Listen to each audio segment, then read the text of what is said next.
बिस्मिल्लाहिर्रहमानिर्रहीम। अस्सलाम वालेकुम। आज मैं आपको बताऊंगी बहुत ही मज़ेदार चटपटे चटखारेदार चटनियाँ बनाने का तरीका। 2 से 3 किस्म की ये चटनियाँ बनाकर आप आज ही महफूज कर लें। इनको आप पकौड़ों, समोसों, दही बल्लों या रोल के साथ आसानी से इस्तेमाल करें। तो आइए चलते हैं और शुरू करते हैं अपने आज की रेसिपी। इसके लिए आप इमली लें 250 ग्राम। अच्छी किस्म की इमली लें जो गंदी ना हो, मिट्टी ना हो, इसमें गिरदो गुबार ना हो। अच्छी किस्म की गिल्टियाँ लें।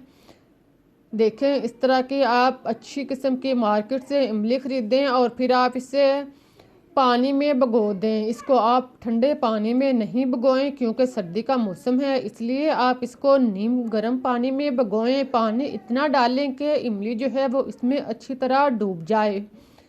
पानी डालने के बाद अब आप इसको हाथ के साथ गिटलियों को अलग अलग करें। सारी गिटलियों को आप हाथ के साथ सेपरेट करें ताकि इमली जो है वो अच्छी तरह नरम हो जाए, अच्छी तरह सॉफ्ट हो जाए। अब आप इसको ढाँप कर तकरीबन 1 घंटे के लिए छोड़ दें। इमली को 1 घंटे के लिए भिगा हुआ रहने दें। इसके बाद आप देखें कि इमली जो है वो नरम हो चुकी है, बिल्कुल सॉफ्ट हो चुकी है। इसको आप मिसल कर हाथ की मदद से आप इसकी गिटलियाँ जो हैं वो अलग कर लें। देखें इस तरह की आप सख्त गिटलियाँ जो हैं वो इसको अलग करें। इनको आप निकाल कर एक अलग बाउल या बर्तन में जमा करते जाएं। इसी तरह सारी इमली से गिटलियाँ निकालें। इसके अंदर एक भी सहत गिटली ना हो। अगर इसके अंदर सहत गिटली रहेगी तो ग्राइंड करते हुए आपको परेशानी होगी या ग्राइंडर ख़राब होने का खदशा होगा। इनको आप अच्छी तरह साफ़ करें।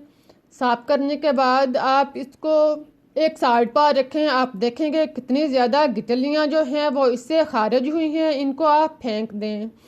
अब आप इसको ग्राइंडर में या मिक्सचर में डाल लें। साथ में आप इसी बर्तन में थोड़ा सा पानी डालकर आप इसको दोबारा इसमें डाल लें और इसका ढक्कन बंद करके इसको अच्छी तरह ग्राइंड करें। इसको आप खूब अच्छी तरह ग्राइंड करें कि इसका पेस्ट बन जाए। इसके अंदर कोई भी सख्त चीज़ या छिलका ना रहे। आप देखें कि ये बिल्कुल अच्छी तरह इसका पेस्ट बन चुका है, ये ग्राइंड हो चुकी है। इसको आप पुन लें। इसको आप चाय वाली पुनी के साथ नहीं बल्कि आप इसको शरबत वाली पुनी के साथ पुने। ये शरबत वाली पूनी के सुराख जो हैं वो चाय वाली पूनी से बड़े होते हैं, इसलिए इसको अखराज होने में आसानी होगी। इसको आप इसके साथ पुने और साथ में आप थोड़ा सा पानी लगाएं ताकि ये गोदा जो है वह पतला हो जाए और आसानी से इमली का पेस्ट जो है वो खारिज हो जाए। इसी तरह इसका पेस्ट जो है वो अच्छी तरह रिमूव कर लें और फिर आप चम्मच के साथ दबाकर इसको छिलके को अलग कर लें। आप देखें कितना सारा छिलका और इसके पेस्ट जो है, इसकी इमली के जो छोटे छोटे ज़रे हैं वो निकले हैं और कितना अच्छा और बेहतरीन पेस्ट जो है वो तैयार हुआ है। इसी तरह इसका गोदा तैयार करने के बाद अब आप चूल्हे पर कढ़ाई या कोई भी बर्तन रखें। इसमें आप पेस्ट डाल लें। इमली का पेस्ट डालने के बाद आप इसी बर्तन में 1 कप पानी डालकर इसको साफ करके इसमें शामिल करें। अब आप चम्मच लाकर इसको मिक्स करें और इसको आप पकने दें। जब अच्छी तरह पकना शुरू हो जाए, बॉयल होना शुरू हो जाए, तो आप इसमें चीनी शामिल करें। अगर आप इसमें गुड़ डालना चाहते हैं तो भी डाल लें। अगर दोनों चीज़ें डालें तो ज़्यादा बेस्ट है। अगर आप गुड़ डालना चाहते हैं तो जितने आपके पास इमली है इस हिसाब से आप गुड़ डालें और फिर इसका 5वां हिस्सा जो है वो चीनी शामिल करें। अगर आप सिर्फ चीनी डालना चाहते हैं तो आप इसके बराबर चीनी शामिल करें और फिर आप इसे पकने दें। जब इसका पानी जो है वो अच्छी तरह खुश्क हो जाए तो आप इसमें सुरख मिर्च पीसी हुई आधा चम्मच, काली मिर्च 1 चम्मच, नमक आधा चम्मच, काला नमक आधा चम्मच शामिल करने के बाद चाट मसाला 1 चम्मच शामिल करें और फिर आप इसमें ज़ीरा पिसा हुआ 1 चम्मच डाल लें। इन सब चीज़ों को डालने के बाद आप इसको मिक्स करें। अच्छी तरह इसको आप पकने दें ताकि ये गहरी हो जाए और चीनी का पानी जो है वह मुकम्मल तौर पर खुश्क हो जाए। इसको आप 8 से 10 मिनट तक पकने दें। साथ में आप 1 चुटकी भर बहुत थोड़ा सा फूड कलर अगर आपके पास है तो आप डाल लें, अगर नहीं है तो आप छोड़ दें।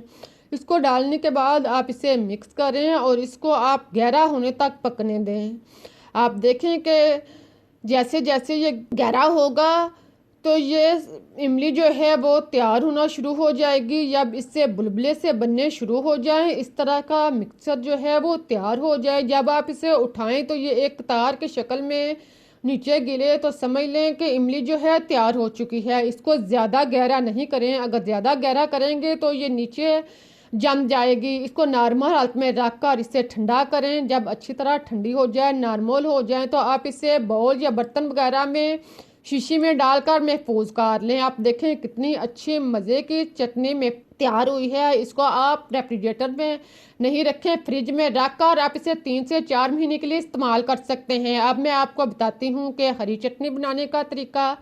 इसके लिए आप धनिया लें अच्छी फ्रेश किस्म का, एक गट्ठी, इसके अंदर से आप जर्द पत्ते जो हैं वो अलग कर लें, इसके अंदर से जड़ी बूटियाँ जो हैं वो निकाल लें। इसके अलावा जो गले सड़े पत्ते हैं वो भी आप निकाल कर अलग कर लें। इसी तरह सारे धनिए को अच्छी तरह साफ़ करें, इसके अंदर कोई भी गला सड़ा जड़ी बूटी या कोई भी जर्द पत्ता ना रहे। सारे धनिए को साफ़ करें, पहले आप इसे धोकर अच्छी तरह इसके गिद्धों को बाहर तारें और फिर आप इसको साफ़ करने के बाद आप इसको काट लें। इसे आप दरमियान से काट कर 2 हिस्सों में तकसीम कर लें। फिर आप इसको इस तरह मोटा मोटा काट लें, जो ना ज़्यादा मोटा हो ना ज़्यादा बारीक हो। इस तरह आप सारे धनिए को काट लें। इस तरह आप आसानी के साथ इसको काट लें। इसमें पुदीना आदि गट्ठी भी इसके साथ ही काट कर इसमें शामिल कर लें। दोनों चीज़ों को आप इसमें काट कर इकट्ठा आप तैयार करें। इसको आप ग्राइंडर में या मिक्सचर में डाल लें, जिसमें आपने चटनी बनानी है इसमें आप डालें। आप इसको कूट भी सकते हैं या आप इसका पेस्ट बनाने के लिए ग्राइंडर में भी डाल सकते हैं। साथ में आप 3 से 4 हरी मिर्च डालें, 8 से 10 गोल लाल मिर्च डालें, 8 से 10 अदद जुवे लहसुन के डालें और 2 से 3 पीस अदरक के शामिल करें। अब आप 2 से 3 अदद लींबू का रस इसमें शामिल करें। फिर आप इसमें नमक वाइट आधा चम्मच और नमक काला आधा चम्मच शामिल करें। ज़ीरा साबुत 1 चम्मच डाल लें और अजवाइन 1 चम्मच डाल लें। इन सब चीज़ों को डालने के बाद आप थोड़ा सा पानी डाल लें और इसका ढक्कन बंद करके इसको अच्छी तरह इसका पेस्ट बना लें। अगर आपने इसे कूटना है तो पानी ना लगाएं, वैसे ही आप इसको दौर में डालकर इसको नरम कर लें।